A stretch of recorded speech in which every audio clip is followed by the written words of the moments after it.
시청자 여러분 안녕하십니까? 워싱턴 뉴스 투데이입니다. 미국의 4월 CPI 소비자 물가 지수가 3.4%로 다시 진정돼 올 9월 이후 기준금리를 내릴 여지가 생긴 것으로 해석되고 있습니다.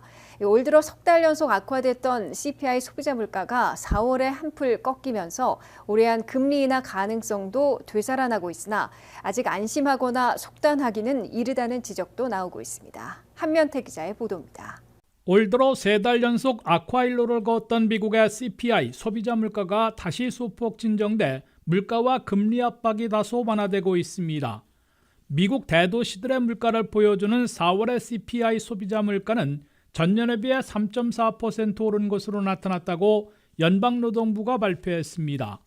CPI 소비자 물가 지수는 1월 3.1%, 2월 3.2%, 3월 3.5%로 3달 연속 악화됐다가 4월에 다시 3.4%로 소폭 진정된 겁니다. 4월 CPI는 3월에 비해서도 0.3% 올라 전달의 0.4% 상승보다 둔화됐습니다. 식품 가격은 2.2% 올랐고 휘발유 3.1%를 비롯해 에너지 가격은 2.6% 상승했습니다. 변동이 심한 식품과 에너지 가격을 제외한 코어 CPI, 즉 근원 소비자 물가는 3월 3.8%에서 4월에는 3.6%로 둔화돼 2021년 이래 가장 적게 오른 것으로 나타났습니다. 하지만 식품 중에서도 로스트 비프는 10.1%나 올라 있고 서비스 가격 중에서도 자동차 보험료는 여전히 22.6%나 급등해 있습니다. CPI의 3분의 1이나 차지하고 있는 주거비는 전체의 5.5%, 렌트비는 5.4% 오른 수준을 보이고 있습니다. 4월의 CPI 소비자 물가 지수가 석 달 연속 악화를 끝내고 소폭이나마 다시 진정됨에 따라 소비자들과 연준의 물가와 금리 압박이 동시에 완화되고 있는 것으로 해석되고 있습니다. 이번 4월 CPI 소비자 물가 지수로 연방준비제도는 올 9월 이후에 적어도 한 번은 기준금리를 내릴 여지가 생긴 것으로 경제 분석가들은 내다보고 있습니다. CME 그룹의 투자자들은 앞으로 2번의 회의에서는 기준금리를 연속 동결할 것으로 내다보고 있는데 금리 동결 가능성은 6월 12일 97%, 7월 31일 71%로 잡고 기정사실화하고 있습니다. 9월 18일에 가서야 기준금리 인하에 나서 0.25포인트 내린 5 내지 5.25%로 조정할 가능성을 52%로 동결 가능성 31%보다 높게 잡고 있습니다. 그러나 제롬 파월 연준 의장을 비롯한 연준 멤버들은 생각보다 오랜 기간 지켜보기 모드를 유지할 것으로 시사해 첫 기준금리 인하 시기가 9월 18일이 된다고 속단하기에는 어려운 상황으로 경제 분석가들은 지적하고 있습니다. 제롬 파월 연준 의장은 4월 CPI 발표 바로 전날 네덜란드 암스테르담에서 열린 세계 은행장들의 모임에서 우리가 생각했던 것보다 미국 물가가 높다면서 모두의 예상보다는 더 오래 인내할 필요가 있을 것이라고 밝혀 장기간 지켜보기 모드로 기준금리를 현재 5.25 내지 5.50%에서 동결할 것임을 시사했습니다. WKTV 뉴스 한면택입니다. 미국 경제가 아직 소프트 랜딩, 연착륙으로 가고 있어 잘하면 올해 불경기 없는 물가 잡기에 성공하고 한두 번 기준금리까지 내릴 수 있을 것이란 청신호로 바뀌고 있습니다. 소비자 물가가 4월에 다시 진정되기 시작했고 고용과 소비는 다소 냉각돼 노 랜딩에서 소프트 랜딩으로 바뀌고 있으며 올해 9월부터 한두 번 기준금리 인하가 가능해질 것으로 보입니다. 한면태 기자의 보도입니다. 미국 경제가 공중을 선회하는 로 랜딩에서 아직도 소프트 랜딩, 연착륙으로 가고 있다는 평가로 바뀌고 있으며 잘하면 올해의 불경기 없는 물가 잡기와 한두 번의 기준금리 인하까지 가능해질 것이라는 청신호가 켜지고 있습니다. 미국 경제는 아직 소프트 랜딩, 연착륙으로 향하고 있다는 평가를 받고 있다고 월스트리트저널이 보도했습니다. 물가가 흔들리며 공중을 선회하는 로 랜딩 위험까지 우려돼 왔으나 사라져가던 소프트 랜딩, 연착륙이 되살아나고 있습니다. 올 들어 1월부터 3월까지 CPI 소비자 물가가 3.1%와 3.2%, 3.5%까지 석 달 연속 악화됐다가 4월에 3.4%로 다시 진정되기 시작했기 때문입니다. 이와 함께 4월 일자리 증가는 17만 5천 개로 크게 둔화됐고 소매 판매는 제자리하는 등 냉각 조짐을 보였습니다. 미국 경제의 고용과 소비, 물가 등 핵심 요소들이 너무 뜨겁지도 않고 너무 차갑지도 않은 이른바 골디락스 존에 들어감에 따라 연준의 당초 의도대로 궤도를 되찾고 있는 것으로 해석되고 있습니다. 연방준비제도는 미국의 고용과 소비, 물가가 너무 뜨겁지도 너무 차갑지도 않아야 불경기 없는 물가 잡기로 연착륙에 성공하고 고물가 고금리의 이중고를 완화하기 위한 올 기준금리 인하를 단행할 수 있을 것으로 기대하고 있습니다. 2분기를 시작한 4월의 미국 고용은 17만 5천 개 일자리 창출로 냉각됐으나 아직 양호한 20만 개에 근접해 있고 소매 판매 제자리로 저성장을 이어가겠지만은 석 달 연속 악화됐던 소비자 물가는 다소 진정시키는 데 성공했습니다. 연준은 이에 따라 앞으로 최소 6월 12일과 7월 31일 등 두 번의 회의에서는 기준금리를 계속 동결할 것으로 예상되고 있습니다. 대신 물가 진정과 적절한 고용과 소비가 유지되면 이르면 9월 18일 회의에서는 기준금리를 내리는 올해 첫 인하 조치를 단행할 수도 있을 것으로 경제 분석가들은 내다보고 있습니다. 11월에는 건너뛰고 미국 경제 지표를 보고 12월 18일에 동결하거나 한 번 더 금리를 내릴 것으로 경제 분석가들은 예상하고 있습니다. 올해 기준금리를 한 번 내릴 경우 5 내지 5.25%가 되고 두 번이나 하면 올 연말 4.75 내지 5%까지 내려가게 됩니다.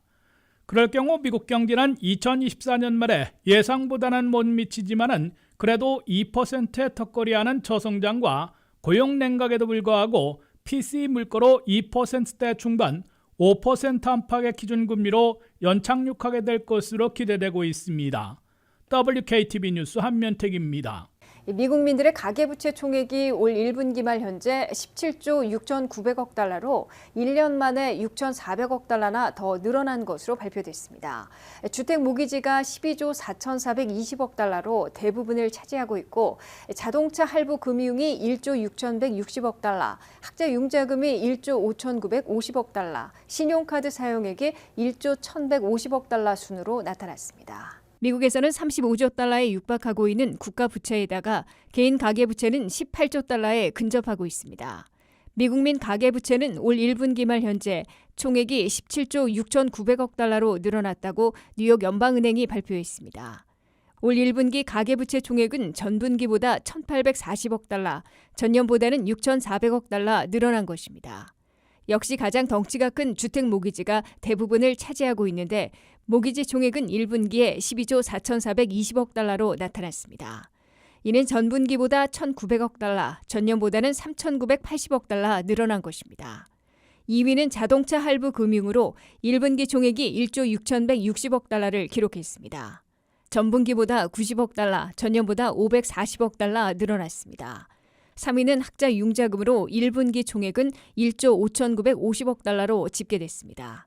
이는 전분기보다 60억 달러, 전년보다 90억 달러 줄어든 것이어서 주목을 받았습니다.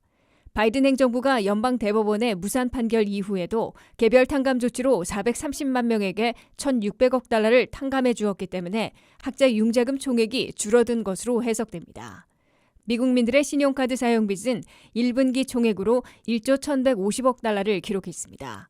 이는 전분기보다 140억 달러 줄어든 것인데 통상적으로 연말 대목 후 사용이 저조해 카드 사용액도 감소하는 것으로 뉴욕 연방은행은 설명했습니다.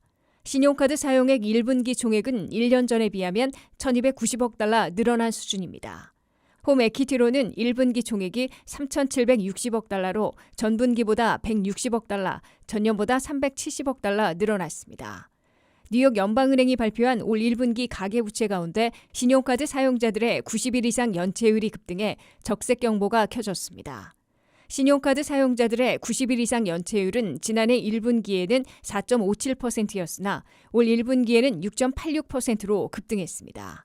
미국민 가계부채의 전체 연체율은 지난해 1분기 1.08%에서 올 1분기에는 1.6%로 오른 것에 비하면 신용카드 연체율이 유난히 급등하고 있음을 보여주고 있습니다. 미국민들의 신용카드 사용 빚이 1분기 말 현재 카드당 6,218달러로 8.5%나 늘어난 것으로 나타났습니다. 매달 페이먼트를 내지 못하는 연체율은 연방은행 조사에선 7%, 민간기관 분석에선 9%까지 급등한 것으로 조사됐습니다. 김미연 기자의 보도입니다. 내일을 생각하지 않고 지갑을 열고 있다는 미국인들의 소비 패턴으로 신용카드 사용 빚이 갈수록 늘어나고 제때에 갚지 못하는 연체까지 급등하고 있습니다. 뉴욕 연방은행이 발표한 미국인들의 신용카드 사용 총액은 올 1분기 말 현재 1조 1,150억 달러로 1년 전보다 1,290억 달러 늘어났습니다. 이를 토대로 3대 신용평가기관인 트랜스유니온이 분석한 결과 미국인들은 현재 5억 4,300만 개의 신용카드를 보유하고 있어 전년보다 2천만 개 더 증가했습니다. 이 중에서 사용액이 있는 신용카드들은 1억 6,900만 개로 전년보다 400만 개 늘어났습니다. 카드당 사용액은 평균 6,218달러로 지난해 5,733달러에서 8.5% 대폭 증가했습니다. 미국인들은 신용카드 하나당 6,218달러의 사용액, 빚을 지고 있는 셈입니다. 이 평균 사용액을 미니멈 페이먼트만 낼 경우 다 갚는데 18년이나 걸리는 것으로 트랜스유니언은 계산했습니다. 특히 현재의 APR 이자율은 20.66%를 적용할 경우 이자돈이 원금보다 3,000달러 더 많아 9,200달러를 물게 될 것으로 트랜스유니언은 밝혔습니다. 미국인들은 한 분기 석 달 동안 1,930만 개의 신용카드를 새로 개설했습니다. 처음 개설할 때 받은 신용카드 사용 한도는 5,628달러로 지난해 5,421달러에서 200달러 더 늘어났습니다. 은행들을 비롯한 신용카드 발급사들은 신용 한도를 늘려 소비자들이 더 많이 쓰도록 유도하고 있음을 보여주고 있습니다. 그러나 신용카드 사용액에 대한 매달 페이먼트를 제때에 내지 못하는 연체율이 유독 급등하고 있습니다. 뉴욕 연방은행에 따르면 신용카드 매월 페이먼트를 90일 이상 연체하고 있는 비율은 지난해 4.57%에서 올 1분기에는 6.86%로 급등했습니다. 트랜스유니언은 각 은행들이 발급한 신용카드에서 연체율은 그보다 더 높은 8.9%나 되는 것으로 추산되고 있다고 밝혔습니다. 미국인들의 총 가계부채 17조 6,900억 달러 가운데 전체 연체율은 1.54%인데 비해 유독 신용카드 연체율이 7 내지 9%로 5배 이상 높아 적색 경고가 켜지고 있습니다. WKTV 뉴스 김미연입니다. 바이든 행정부가 신용카드 연체료를 8달러로 제한하려는 등의 소비자 보호 조치들이 연방 법원에서 제동이 걸린 지 수일 만에 연방 대법원의 판결로 되살아나게 됐습니다. 연방 대법원은 이례적으로 보수파들이 대거 소비자 보호에 손을 들어줬는데요. 7대2의 결정으로 정크피 없애기에 앞장서온 연방 소비자 금융보호국의 예산 지원이 합헌이라고 판결해 각종 소비자 보호 조치들을 계속 실행할 수 있게 됐습니다. 보도에 한면태 기자입니다. 바이든 행정부가 터무니없는 수수료, 즉 정크피들을 없애겠다는 등 조치를 전담해온 CFPB, 연방소비자금융보호국이 연방 대법원의 판결로 생존하는 데 성공해 앞으로 각종 소비자 보호 조치들을 계속 시행할 수 있게 됐습니다. 연방 대법원은 보수파 대법관들이 4명이나 되고 진보파의 합세에 7대2라는 이례적인 결정으로 CFPB의 예산 구조가 합헌이라고 판결해 생존시켰습니다.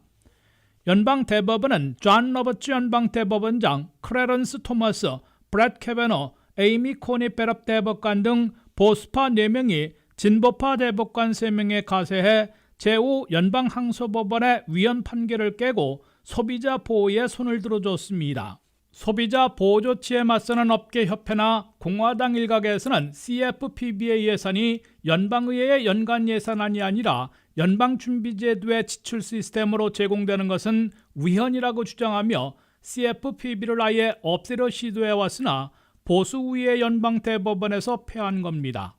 연방대법원의 이번 판결로 CFPB, 연방소비자금융보호국은 현행대로 정파에 따르지 않는 연준으로부터 예산을 제공받아 생존하게 되는 것은 물론 각종 소비자 보호 조치들을 실행할 수 있게 됐습니다. 가장 최근에 제동이 걸렸던 신용카드 연체료를 건당 8달러로 제한하는 조치를 곧 시행하게 될 것으로 예상되고 있습니다. 당초 바이든 행정부가 정크피 없애기 정책의 삭심 조치로 시행하려던 신용카드 연체로 $8 제한이 5월 14일 발효를 하루 앞두고 연방법원의 지동으로 일단 중지됐으나 합헌으로 판결나 곧 실행할 수 있을 것으로 예상되고 있습니다. 텍사스 북부연방지방법원의 마크 피트먼 판사는 지난 13일 신용카드 연체로 $8 제한 조치를 시행하는 연방기관의 단속 예산을 연방의회가 아닌 연준에서 배정할 경우 연방헌법에 어긋나는 위헌으로 판정받은 바 있다며 일단 5월 14일 발효 시행을 중지하라고 가처분 명령을 내렸습니다. 그러나 이 판사가 인용했던 제5 연방항스법원의 위헌 판결이 이번에 연방대법원에서 합헌으로 뒤집어짐에 따라 가처분 중지 명령도 무효화되기 때문입니다. 바이든 행정부의 CFPB 소비자금융보호국은 3월 초에 발표하고 5월 14일에 시행하려던 새 규정 제안에서 신용카드 월 상환액을 듀데이트, 즉 시한 안에 내지 못했을 때 부과하는 연체료를 $8 한도로 묶기로 했다고 밝혔습니다. 현행 신용카드 연체료는 평균 $32이므로 새 규정이 시행되면 4분의 1인 $8로 대폭 낮춰지게 됩니다. 소비자금융보호국은 $8 한도 규정이 시행되면 신용카드 사용자들은 연간 $100억, 신용카드당 $220를 절약하게 된다고 강조했습니다. 미국에선 연체료를 물어본 신용카드 사용자들은 4,500만 명이나 되는 것으로 집계되고 있습니다. WKTV 뉴스 한면택입니다. 도널드 트럼프 전 대통령이 당선 시 취임 첫날부터 불법 이민자들에 대한 대대적인 추방 작전을 전개하는 세부 계획을 세우고 있는 것으로 보도되고 있습니다. 트럼프 계획에 따르면 불법 이민자 2천만 명을 타겟 삼아 지역 경찰과 주 방위군을 동원해 대규모 추방 작전을 전개할 것으로 나타났습니다. 안혜린 기자의 보도입니다. 재도전에도 불법 이민과의 전쟁을 최대 무기로 들고 나온 도널드 트럼프 전 대통령이 당선 시 취임 첫날부터 시행할 전례 없는 이민 단속을 위한 세부 계획을 세우고 있다고 월스트리트 저널이 17일 보도했습니다. 트럼프 전 대통령은 취임 첫날부터 대통령 행정명령과 정책 메모 등을 통해 즉각 시행할 수 있는 대대적인 이민 단속 작전을 전개하게 됩니다. 첫째, 미국 내 불법 이민자들과 임시 체류자 등 2천만 명을 타겟으로 삼아 대대적인 이민 단속에 돌입합니다. 1,100만 명 이상이 되는 장기 체류 불법 이민자들을 최대한 추적 체포한 후에 전례 없는 추방 작전을 전개하게 됩니다.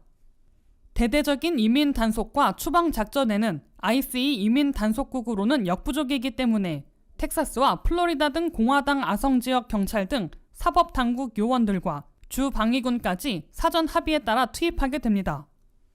미국 내 이민 단속에서 체포하는 불법 이민자들은 미군 기지에서 분산 수용한 후에 최단 시일 내에 출신국으로 무더기 추방하게 됩니다. 트럼프 전 대통령은 한 해에 최소 100만 명 이상 불법 이민자들을 추방한다는 계획인 것으로 알려져 있습니다. 둘째, 취임 첫날 대통령 행정명령을 발동해 바이든 대통령이 부여했던 모든 추방 유예와 워크퍼밋 카드 제공을 무효화시키게 됩니다. 바이든 대통령에 의해 추방 유예를 받고 있는 수십만 명이 혜택을 박탈당하고 신속하게 본국으로 추방되는 운명을 맞게 될 것으로 보이고 있습니다. 셋째, 남부 국경에서 난민 망명 희망자들을 약식 청문회에서 자격 유무를 신속하게 판정하고 최대한 빨리 추방하게 됩니다.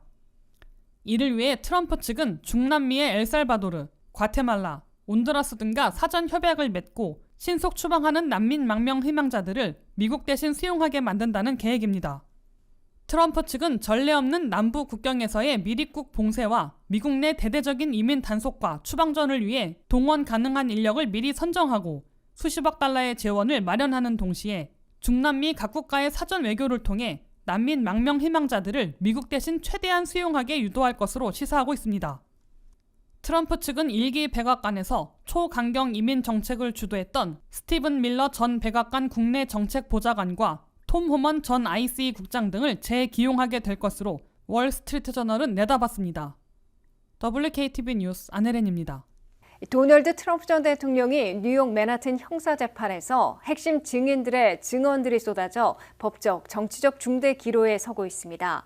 입막음 대가를 지불하며 해결사라고 자처했던 마이클 코언 변호사는 증언에서 성인 영화배우 스토미 데니얼스에 대한 입막음 대가 지불이 없었다면 트럼프 전 대통령은 2016년 대선에서 대재앙을 겪었을 것이라며 복잡한 사생활을 막는 해결사 역할을 했다고 주장하고 부당행위 등을 증언했습니다. 한면태 기자의 보도입니다. 전현직 대통령으로서는 미 사상 최초로 형사재판을 받고 있는 도널드 트럼프 전 대통령이 법적은 물론 정치적으로도 분수령이 될 뉴욕 맨하튼 형사재판의 종착역을 향해 내달리고 있습니다.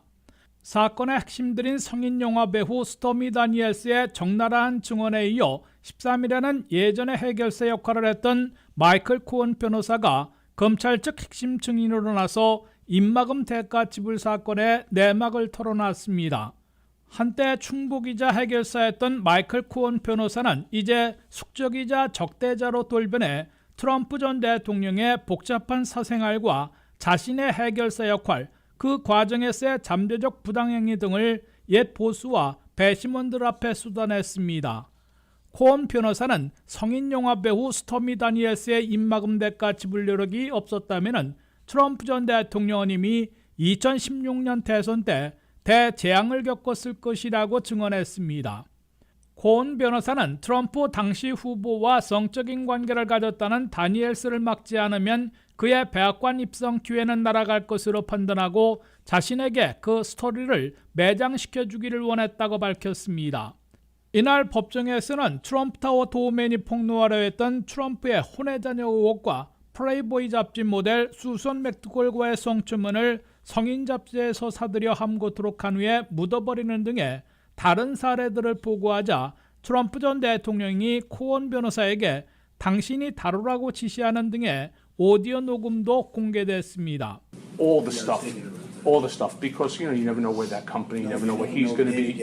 Correct. So I'm all over that, and I spoke to Alan about it when it comes time for the financing, which will be. Listen, what financing? We'll have to pay you. So.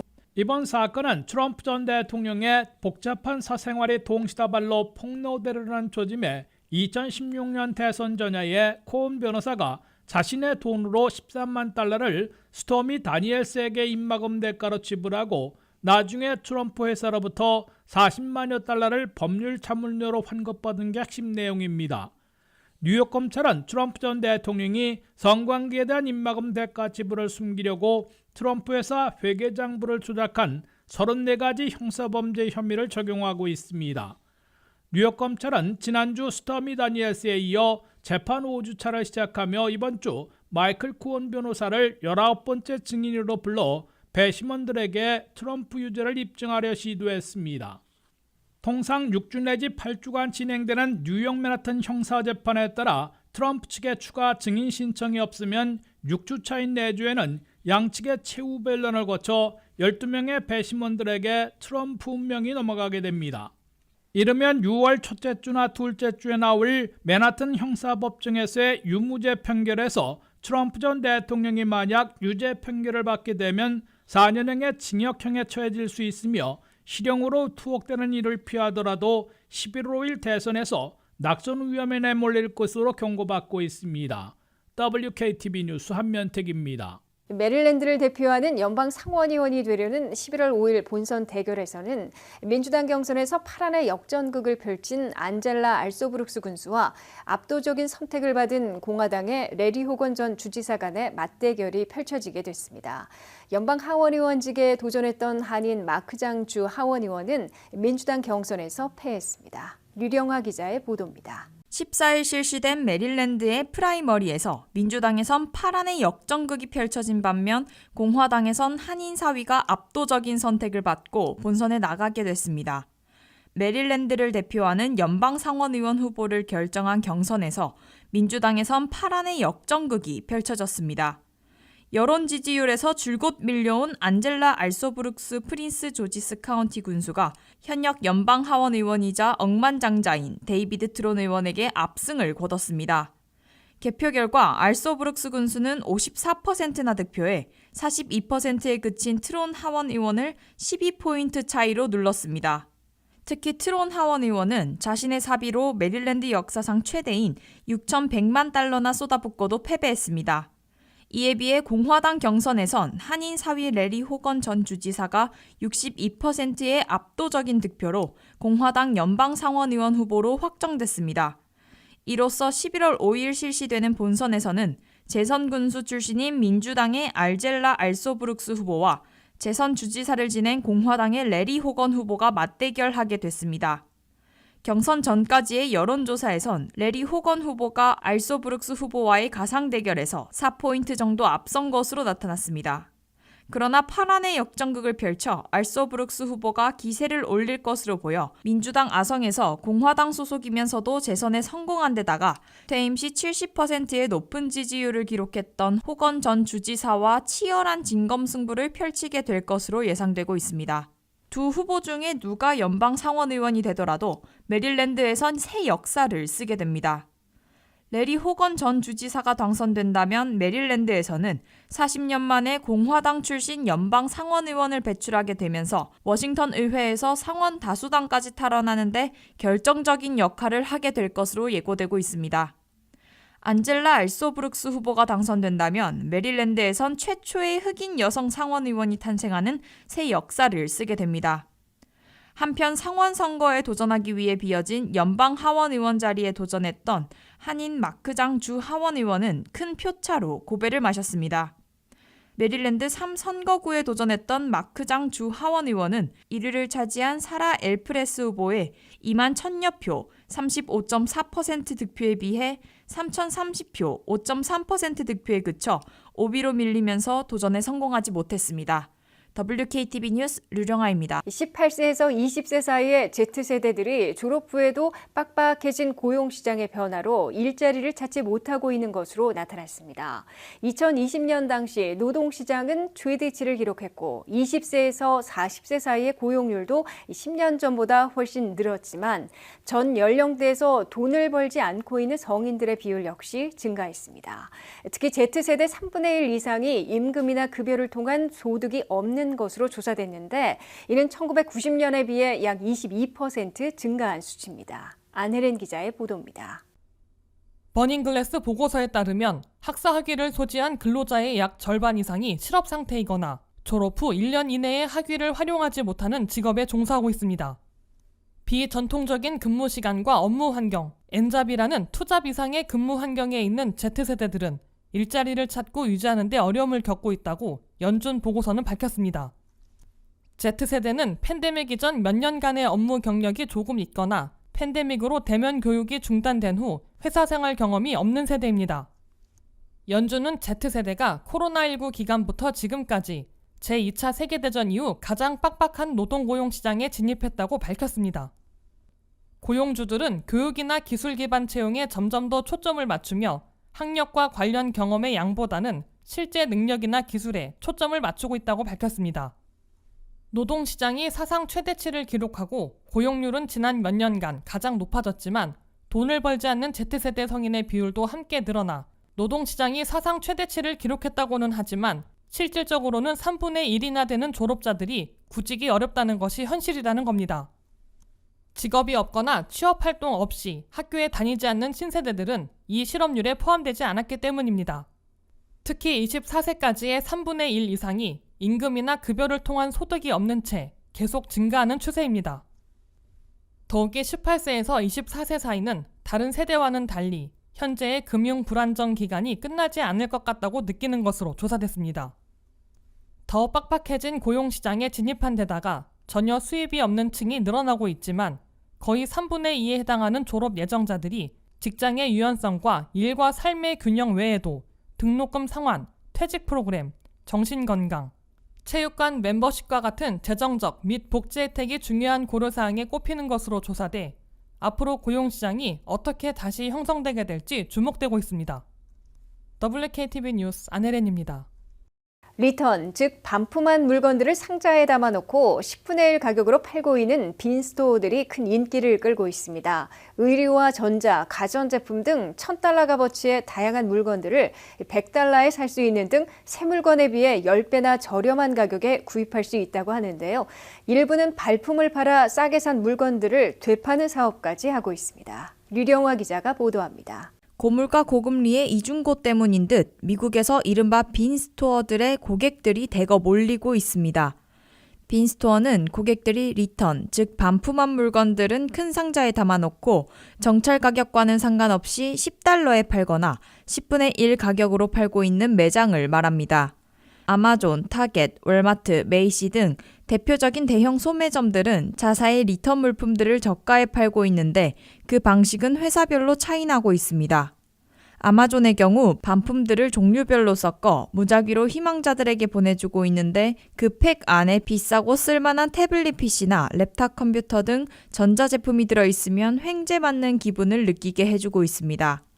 대형 소매점들의 반품 처리를 이용하거나 행운을 얻기가 쉽지 않은 반면 아예 달러스토어처럼 독자적인 빈스토어들을 차려놓고 반품들을 파격적인 할인 가격에 팔고 있는 빈스토어들이 대폭 늘어나고 인기를 끌고 있습니다. 더 리틀 디포라는 빈스토어는 전국 각지에 퍼져 있는데 캘리포니아 파사디나에 있는 한 스토어에 가면 리스트 가격과는 상관없이 물건 하나에 무조건 $10에 팔고 있습니다. 이 빈 스토어에 들른 한 고객은 큰 상자에 담겨 진열돼 있는 반품들 가운데 10가지를 골랐는데 리스트 가격을 합해보니 $1,000가 넘어 실제로는 한 개에 $10씩 모두 $100에 살 수 있었다고 밝혔습니다. 수백 달러짜리 유명 메이커의 헤드폰도 반품이라는 이유만으로 $10에 살 수 있으며 랩탑 컴퓨터, $400짜리 공기정화기, 잔디깎기, 그릴에 이르기까지 무조건 $10씩 파는 빈 스토어들도 있어 최소 80%나 파격 할인해주고 있습니다. 캘리포니아 파사디나에서 더 리틀 디포를 운영하고 있는 사업주는 4년 동안 흑자를 기록했다면서 올해 안에 5곳을 더 확장할 계획이라고 밝혔습니다. 워싱턴 수도권 지역에는 빈 딜스 오브 메나사스 등이 성업 중입니다. 빈스토어에서 싼 가격에 좋은 물건을 사려면 치열한 경쟁을 뚫어야 하는 곳들도 많이 생겨나고 있습니다. 인기 있는 빈스토어들 앞에서 자신들의 차량에서 하룻밤을 보낸 후 오전 8시경에 문을 여는 대로 매장에 들어가 새로 대형 상자에 진열된 반품된 물건들을 골라 10분의 1 가격에 사고 있습니다. 일부는 빈스토어에서 싸고 좋은 물건들을 사서 되팔아 수익을 올리는 사업까지 하고 있습니다. 한 젊은이는 빈스토어에서 소니 플레이스테이션 5 게임 등 10여 가지를 하나당 $10씩 $100 내지 $150를 주고 되판 결과 하루에 $1,600나 벌였다고 밝혔습니다. 이는 하나에 $10에 사서 $100 이상으로 되팔아 큰 수익을 올렸음을 의미하고 있습니다. WKTV 뉴스 류룡아입니다.